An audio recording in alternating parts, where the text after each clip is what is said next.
Today we're going to talk about a great map and an accompanying book to really help make your van life more enjoyable, whether your van life or whether you're at some other kind of traveler or whatever, just to give you kind of like a little bit more enjoyment and meaning out there by understanding your surroundings a little more.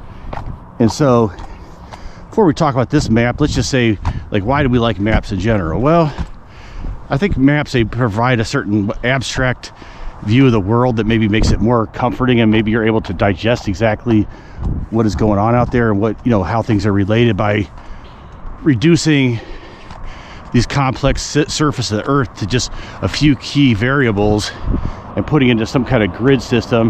You know, you're able to just make it a lot easier to comprehend and make it a lot, at least in your mind, the whole world seemed less chaotic, and to follow along certain lines of division where you could say that certain regions are going to be a certain way, you know what to expect, and how like a certain area, maybe say like a certain mountain valley is connected or something like that, you know. So that's pretty much it. And then, but this particular one's a good one as far as like history and just thinking about, or you call it anthropology, or however, just a kind of understanding the people in America a little better, you know, through this Colin Woodard's map of American nations and his book, which explains it. But not that you have to read the whole book, but it could be enjoyable for you to read it.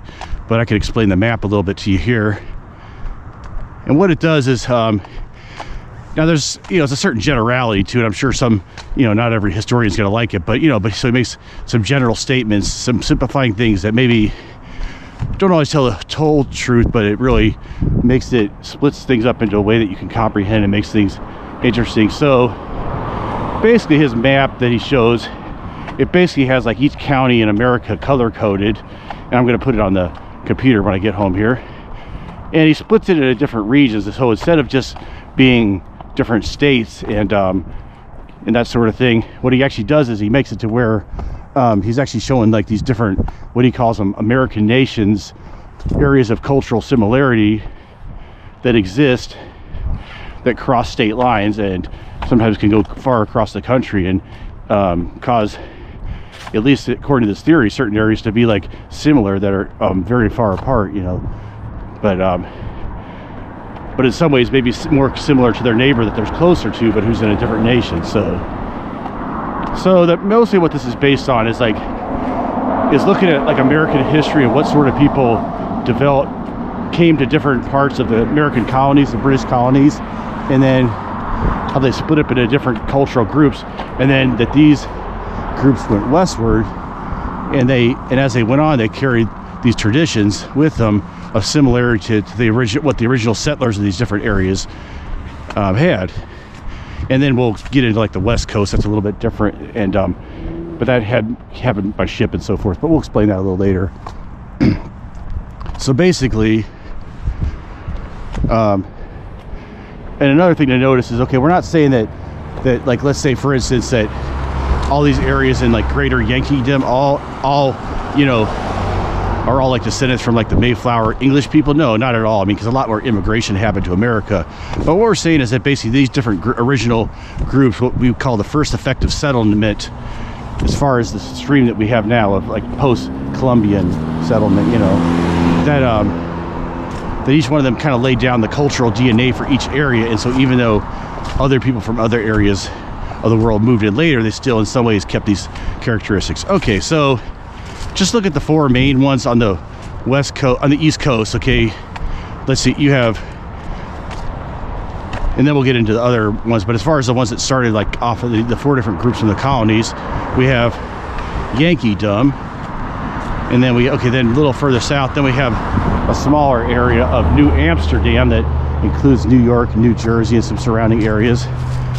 And then going down, we have the Tidewater, which is mostly around like Virginia and some of these areas down there, like the, you know, as the name implies, near the Tidewater, you know, near the ocean where there's still a tide.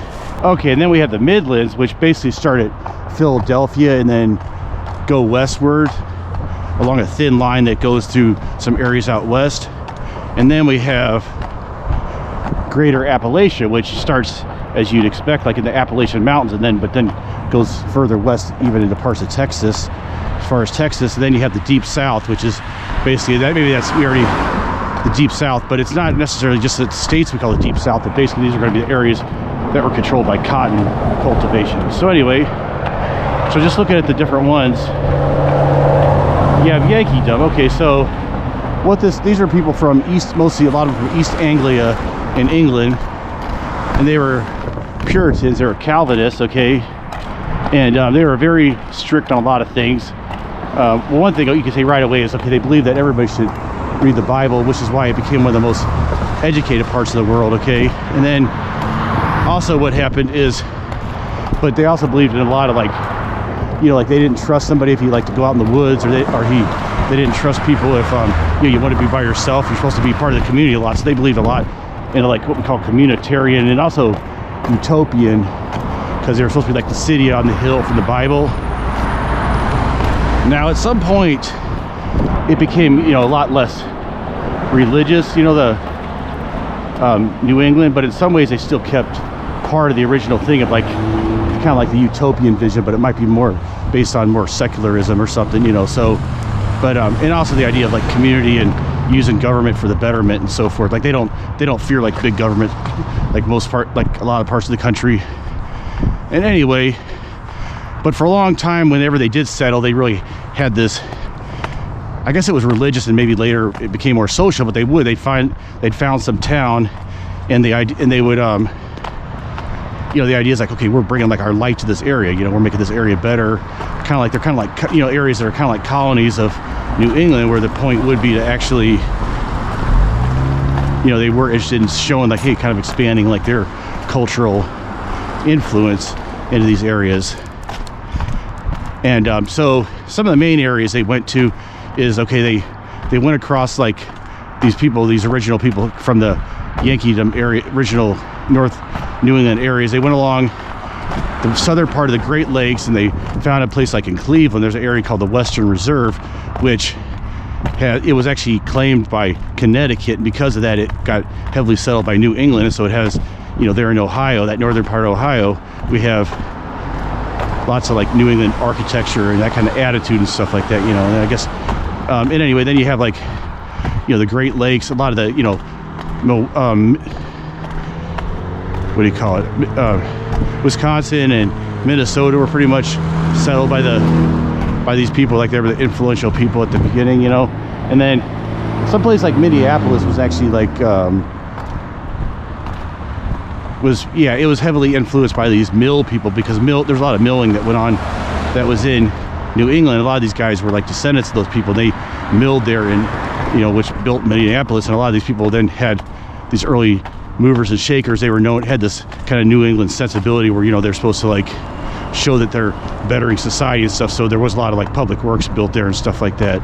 And so anyway, but the point is that you could, for each one of these groups, I think what we're going to see is maybe they have, like, a lot of times some good points to them, and then maybe, like, some bad points. So yeah, so you have, like, the education, the sense of community, trying to better society, a lot of that stuff. But then the negative part could be, like, the intolerance, and they're probably not going to care that much, you know, about, like, whether your freedoms get taken. You know, they might be the first to, you know. Anyway, I don't want to make bad things, but I'm just saying that's what the detractors would say. So you could say, because for each of these groups, I'm trying to think about how there's, like, you know, the good parts and the bad parts, you know. So that would be, so anyway, so yeah, when you look at some of these towns, you wonder if maybe you go through them, you notice, oh, it's got a little more that New England attitude like that, you know. And anyway, somebody have to go out there and really look for that. But yeah, that's further investigation. Okay, then you have the Midlands, and basically what they were is they were usually, like, religiously tolerant, you know, but they weren't a lot of times not distrustful of government, you know. But they have kind of like a big part of the Midwest, but they're a little bit, like, easygoing and kind of, you know, middle of the road a lot of times. They're a lot of times a big swing area in elections, they say, Colin Woodard says. And then, okay, then we have Greater Appalachia. Now what this was is mostly originally, it was like the Scotch-Irish people settling there, and they were people who, well, first they had been moved to Scotland to try to, James I, like, of the King James Bible, moved them into Northern Ireland to, you know, kind of like get rid of them and have them settle that area. And then anyway, but then a lot of them, so those have been called, like, people from Northern Ireland, or like the Ulster Scots, they called them. And I guess some of the other people there, apparently they were also people from other like borderland areas like in Scotland. So apparently they say it wasn't just the Scotch Irish, but anyway. And so anyway, so they were kind of a group that had been involved in an area that was always kind of war torn, and it was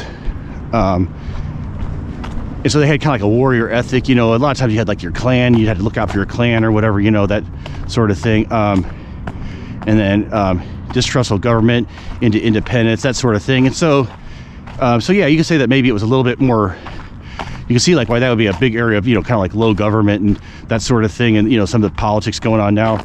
And then so the good stuff about them is, you know, they really value freedom, independence, and that sort of thing. Maybe the bad thing is, you know, maybe if you make one mad, he might beat you up, or I mean, I don't know. That's just a little bit of like, you get a little, because societies that are real based on kind of like, you know, honor and stuff like that. It's more like, I don't know if there's more chance that you might like insult somebody and not realize it because of your honor. I mean, there was a lot of feuding and stuff, and I guess they were kind of like a wild bunch. Like they believed in having fun, but you know, sometimes there was a lot of drinking and stuff, and just kind of like, I don't know. So anyway, I'm just saying, there's like really some really good. Someone could argue some really great features about them, you know, loyalty to your family, that kind of thing, you know, and these are all giant generalities, but you know, but anyway, these they typically in the Civil War they didn't have slaves usually, so they were, a lot of them went with the North during the Civil War, and yeah, so anyway, kind of like independence, and you know, don't tread on me, I guess you could say, like the Appalachians, like the and maybe, you know, then to some degree they went across the country and settled areas like Kentucky's pretty much all Appalachians settled, and then you had like, then it went into like southern Missouri, especially like the Ozarks, which are sort of like a smaller mountain range, but they, in some ways, like a lot of the same stuff was going on, and it has, you know, that Ozark culture in some ways is, and then it went all the way down into parts of Texas, and then okay, then you had the Tidewater, which was well, basically just kind of like they were aristocratic people who came to America and then wanted to you know, kind of, you know, get like an indentured service and everybody to be kind of like their you know, they want to be like the new like noble people like in this country. So yeah, you can say there's a lot of tradition there and stuff, and then of course they had the slavery, and then there's like the Deep South, which I guess you say the Deep South, obviously it was based on, you know, the cotton culture and slavery a lot, and then maybe there's kind of like a lot of times distrust for the government and, you know, different things, you know, but and then okay, and then you have the Far West, which is more like an area that just got created, that's a little bit different because it's dependent on federal intervention as far as agriculture.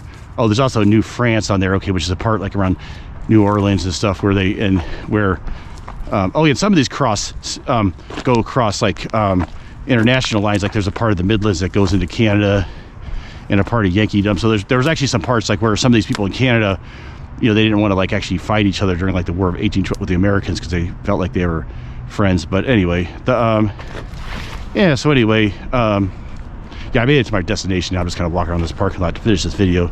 Took a little time than I thought, but I figured, you know, anyway, so then you have like the left coast, and what he says that was, it was basically you had a bunch of these people from New England going there who wanted to, you know, do the typical New England, you know, bring their type of civilization there, you know, and they mostly were coming on ships out there to the West Coast, Pacific Northwest and everything. And then you had like these more people that were a little more like Appalachian background, more and less, you know, that mostly were coming by like the Oregon Express and that sort of thing.